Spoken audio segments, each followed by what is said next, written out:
Dimanapun kalian melihat atau menemukan buah kentang, jangan pernah berpikir untuk memakannya karena akan sangat berbahaya. Kita semua mengenal kentang. Mereka adalah bahan makanan yang cukup populer. Bagian dari kentang yang bisa dimakan adalah umbinya. Tidak ada yang salah dengan mengkonsumsi umbi kentang karena jika dikonsumsi dalam jumlah tepat akan sangat baik untuk kesehatan tubuh. Tapi pernahkah kalian melihat buah kentang? Tidak banyak orang yang tahu bahwa kentang sebenarnya memiliki buah karena bahkan petani pun selalu membudidayakan kentang dari umbinya. Dan biasanya kentang dipanen sebelum sempat berbuah atau terkadang proses pembuahannya gagal karena tidak adanya peran dari penyerbuk. Namun jika ada yang membudidayakan kentang di pekarangan di mana semua syarat hidup kondusifnya terpenuhi, maka akan sangat umum untuk melihat buah kentang. Buahnya sepintas mirip dengan buah poka, akan tetapi mengandung racun yang dapat menyebabkan iritasi usus, gangguan saraf, dan ruam kulit yang sangat serius akibat dari racun glikol kaloid konsentrasi tinggi yang terkandung di dalamnya. Buat yang ngotot kalau ini adalah buah pinang, kalian harus lihat ini baik-baik. Ini adalah Bacteris gassipais atau Chontaduro. Tanaman ini berasal dari Amerika Selatan dan juga dikenal luas sebagai palem persik. Walaupun terkadang digunakan sebagai alternatif pakan ternak, namun buahnya adalah bahan pangan yang cukup populer di Amerika Selatan. Kandungan pati buahnya sangat tinggi. Teksturnya, baik yang mentah ataupun yang matang, sering disamakan dengan ubi jalar yang keras. Sedangkan rasanya mirip dengan jagung manis. Karena dibawa dan diperkenalkan oleh penjajah, orang Indonesia terlanjur mengaitkannya dengan Belanda. Padahal tanaman ini berasal dari Amerika Selatan. Di beberapa tempat penyebutannya terkadang tertukar dengan pepino yang meski dari satu keluarga, namun keduanya adalah spesies yang berbeda. Pohonnya menghasilkan produk yang cukup fleksibel, tergantung kebiasaan dan di mana tempat tanaman ini dikomersilkan. Bisa disebut buah karena dapat dimakan langsung, dibuat jus atau selai, bisa disebut sayur dan terkadang juga menjadi penyedap masakan. Solanum betaceum juga populer dengan nama tamarillo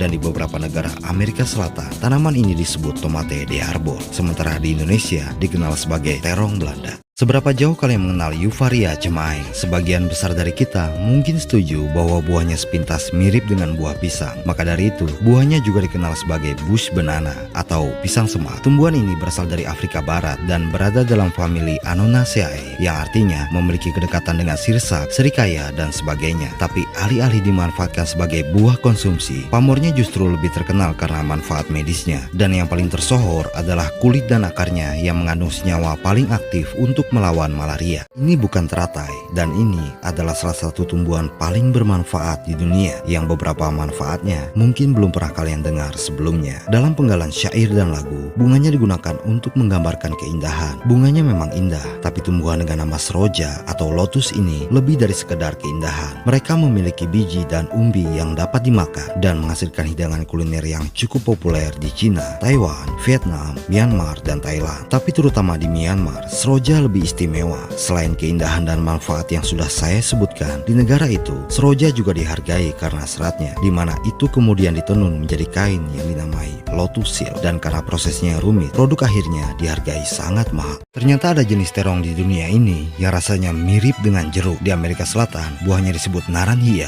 dalam bahasa Spanyol dan lulo dalam rumpun bahasa Quechua. Yang keduanya berarti little orange atau jeruk kecil. Penduduk lokal seperti di Ekuador, Costa Rica, Panama, dan Kolombia biasa memanfaatkannya untuk dibuat sebagai jus atau terkadang juga dimasukkan sebagai penyedap masakan, sehingga budidayanya telah tersebar untuk waktu yang lama. Solanum quintonsi adalah nama ilmiah untuk tanaman dari keluarga terong-terongan ini, sementara buahnya dikenal luas dengan nama Quito orange. Meskipun berasal dari spesies yang berbeda, pohon buahnya sepintas mirip dengan terong Dayak atau terong asam yang banyak dijumpai di Indonesia. Tahukah kalian, jika ada buah di dunia ini yang sebaiknya dipanen saat musim dingin? Selain karena lebih mudah dalam pemanenan, tujuan dari panen di musim dingin ini adalah untuk menurunkan kandungan astringen yang sangat tinggi di dalamnya. Astringen adalah zat yang umum terkandung dalam banyak produk perawatan wajah yang dijual di pasaran. Ini berjalan lurus dengan di Mongolia, di mana para wanita di sana lebih mengenal buah ini sebagai bahan campuran untuk perawatan kecantikan. Di tempat lain, buahnya telah lama dikenal sebagai campuran jus buah, seperti di Cina Barat Laut, Nepal, dan Rusia. Selain itu, pohonnya yang memiliki kemampuan fiksasi nitrogen dan dapat tumbuh di wilayah yang gersang juga sangat baik untuk menghijaukan dan menyuburkan wilayah tandus seperti gurun dan semi gurun. Tumbuhan yang paling cocok dengan iklim utara ini dikenal dengan nama ilmiah Hypopi rhamnoides yang juga sering disebut sebagai sea buckthorn.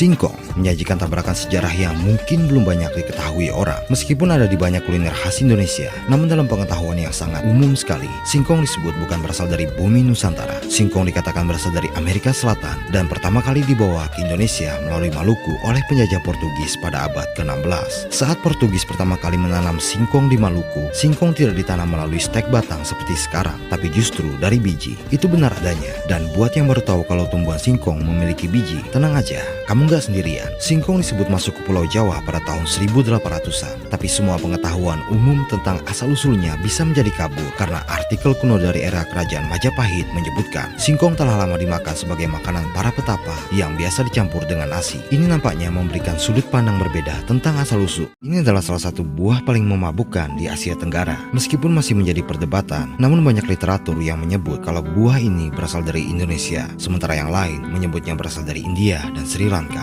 Di Indonesia, kita mengenalnya sebagai belimbing dan biasa dijadikan sebagai bagian dari rujak, dikonsumsi langsung atau dibuat jus. Namun persebarannya yang begitu luas di Asia Tenggara menyebabkan cara pengolahan buah ini sangat bervariasi. Yang paling menarik adalah di Vietnam, Myanmar, dan Filipina. Di tiga negara ini, buah belimbing juga dikenal sebagai bahan utama minuman beralkohol yang cukup populer, yang produk akhirnya umum disebut sebagai star fruit wine. Di umur berapa kalian tahu kalau ada jamur di dunia ini yang memiliki tekstur, rasa, dan aroma yang sangat mirip dengan daging ayam? Ini adalah jenis jamur bracket yang umum dijumpai di hutan Eropa, Amerika Utara, dan sebagian Asia Timur. Jamur dengan nama ilmiah Laetiporus salvorius ini bersifat saprofit, artinya mereka biasa hidup di kayu mati, walaupun terkadang juga menjadi parasit lemah yang menempel dan menyerap nutrisi dari pohon yang masih hidup. Satu hal yang paling mengagumkan adalah perihal rasanya yang diklaim selezat daging ayam, sehingga di Eropa, jamur ini dijuluki sebagai chicken of the woods atau ayam hutan. Karena tidak dapat dikonsumsi mentah, orang-orang menemukan banyak cara kreatif untuk mengolah potongan-potongan jamur ini ke dalam hidangan yang lezat. Tumbuhan dengan bentuk unik ini menjadi salah satu kaktus paling ajaib di dunia.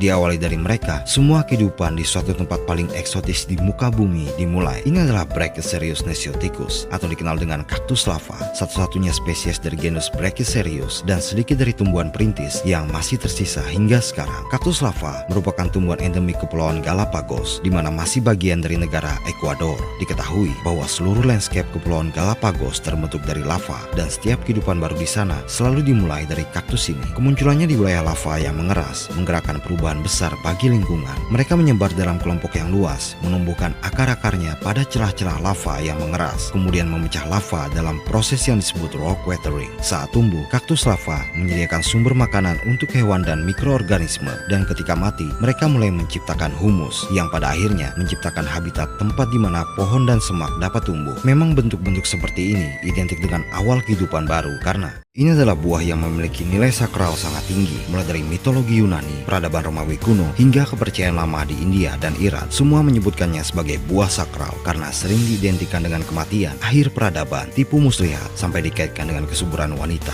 Ini juga merupakan satu dari sedikit buah yang secara spesifik namanya disebutkan dalam Al-Quran. Bahkan dalam kepercayaan kekristenan paling awal seperti di Iran, buah ini diyakini sebagai buah surga sekaligus buah terlarang yang dimakan oleh Hawa. Terlepas dari berbagai hal yang sudah saya sebutkan, buah ini nyatanya memang memiliki banyak manfaat kesehatan. Kandungan vitamin dan mineralnya paling kompleks, sementara antioksidannya paling tinggi dan paling baik dibandingkan buah manapun di dunia. Sehingga tidak heran kalau biji dalamnya sering dimanfaatkan sebagai minuman kesehatan. Dikelompokkan dalam genus Punica, inilah buah dengan nama ilmiah Punica granatum. Buah yang diyakini berasal dari Iran ini juga dikenal dengan nama delima di Indonesia. Puluhan tahun silam, pohon buah ini sangat umum bagi masyarakat di sekitar hutan tropis Indonesia. Tetapi karena deforestasi yang tinggi, di mana banyak terjadi penebangan hutan untuk dikonversikan menjadi lahan industri dan perkebunan, menyebabkan keberadaan pohon ini termasuk dalam daftar tanaman hutan yang langka. Setidaknya ada 6 spesies yang pernah dijumpai di hutan Indonesia, dan salah satu perbedaan yang paling mencolok adalah bentuk buahnya. Walaupun begitu, ke-6 spesies tersebut semuanya memiliki biji yang dapat dimakan, sementara dari segi rasa semuanya cenderung sama nikmatnya. Pohonnya berasal dari genus Castagna, sehingga total 9 spesiesnya di seluruh dunia menghasilkan buah yang disebut kacang kastanya atau kastanya sejati, sebuah penegasan untuk membedakannya dengan berbagai jenis kacang perdu dan kacang air yang juga sering diasosiasikan sebagai kastanya. Wilayah tropis di Cina adalah produsen terbesar di dunia untuk bijinya yang biasa disebut kacang berangan di Indonesia, sementara di barat dikenal dengan nama chestnut. Ini adalah salah satu buah paling berbahaya di dunia, tapi di Jamaika perannya mirip dengan bubur ayam dan nasi kuning.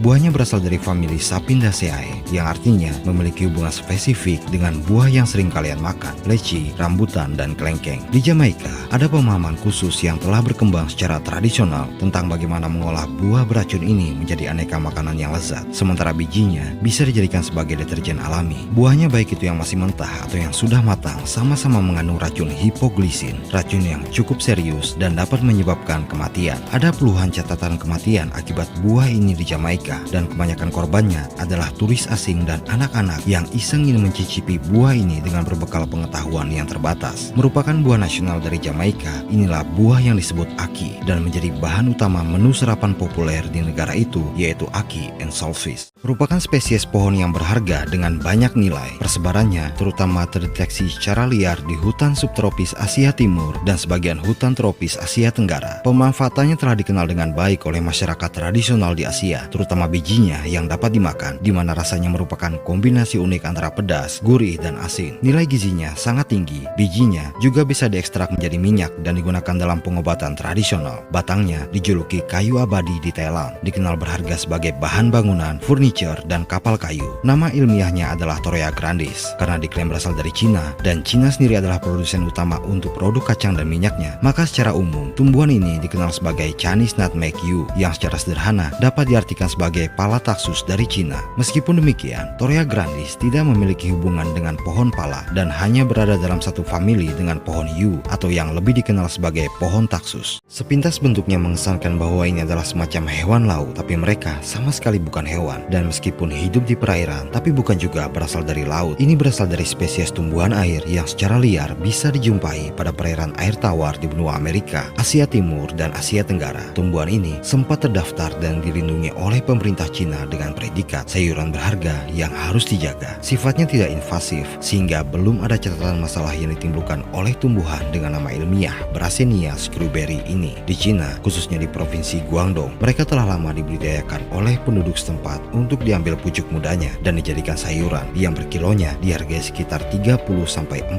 yuan dan dikenal dengan nama cuancai yang berarti perisai air atau water shield dalam padanan bahasa Inggris. Artikel dari BKT Kebun Raya Cibodas menyebutnya sebagai trate jelly yang juga dituliskan dikonsumsi sebagai sayuran dan obat oleh masyarakat lokal di Pulau Samosir. Ini adalah pohon buah yang menjadi simbol kebangkitan dan harapan. Buahnya biasa dipanen kering atau segar, sementara daun mudanya bisa dijadikan obat herbal. Diklaim oleh kalangan saintis sebagai salah satu spesies tumbuhan purba yang masih tersisa hingga sekarang, dan pohon ini dapat bertahan hidup hingga ribuan tahun. Satu pohon yang ditanam di halaman sebuah kuil kuno dekat Museum Prajurit Terakota di Xi'an, Cina, diperkirakan telah hidup sekitar 1400 tahun karena kebanyakan tumbuh di wilayah 4 musim. Daunnya berwarna kuning saat musim gugur dan kembali hijau saat musim semi. Saat terjadi ledakan bom yang meratakan Hiroshima, Jepang pada Agustus 1945, ketika pohon di sekitarnya mati, ada 6 pohon ini yang berhasil selamat dan masih bertahan hidup hingga sekarang. Dan pohon ini terus mengingatkan warga Jepang tentang arti kebangkitan dan harapan. Inilah ginkgo biloba,